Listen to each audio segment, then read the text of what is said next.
So you've been asking for a sign on what you need to do. And you've been given signs, but you're like, okay, Lord, I just need one more. Well, here you go. So often it's hard for us to cut people or to cut things out of our life. And the reason why it's hard is because you see the potential in that person. You know what it once was. You know what it meant to you. And it's hard to let it go because you're seeing all the things that it could be instead of all the things that it is. Well, I want to encourage you. Yes, it's great that you have a beautiful heart and you see what they can be, or you remember what they once were. But today you have to see them and see it for what it is. And you've got to deadhead it. You've got to cut it off from the stem all the way at the base so that new things that God has for you can grow. So you might be saying, what do you mean deadhead? So I was given some pansies from a friend, and she was telling me, hey, Candace, make sure you deadhead them once the flower blooms so that it'll continue to keep, producing more flowers. Now, I didn't know what she was talking about. So I was like, Rose, what do you mean deadhead?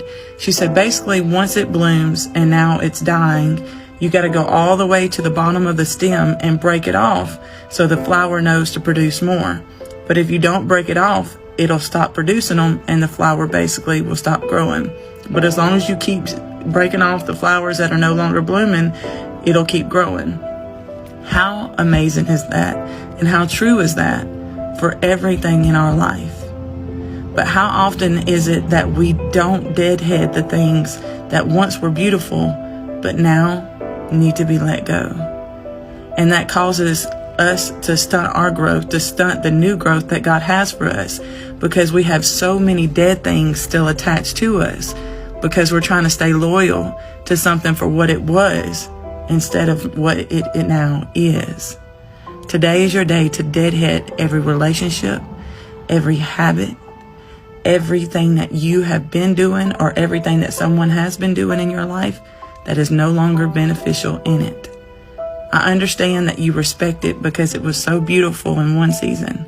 But today is your day to still respect it, but end it so that God can cause the new things in you to grow from you. This was your sign. And today is your day to deadhead it, face it, conquer it, and let God use it because He has new things that He's going to grow from it. Because even in Ecclesiastes chapter 3, it talks about there's a season to pluck up.